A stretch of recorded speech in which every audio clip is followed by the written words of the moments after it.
কালিয়াগঞ্জ থানার এএসআই মোয়াজ্জেম হোসেন তিনি সরাসরি বুকে গুলি করে মৃত্যুঞ্জয় বর্মনকে খুন করেন। বিগত রাজ্য সরকার কোনো ক্ষতিপূরণ দেয়নি। আমি তৎকালীন বিরোধী দলনেতা ছিলাম, অ্যাটেন্ডেন্ট পেতাম।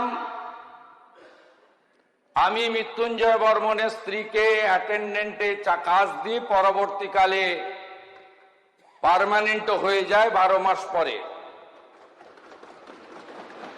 আমরা ক্ষমতায় আসার পরে এর প্রাথমিক তদন্ত করেছি।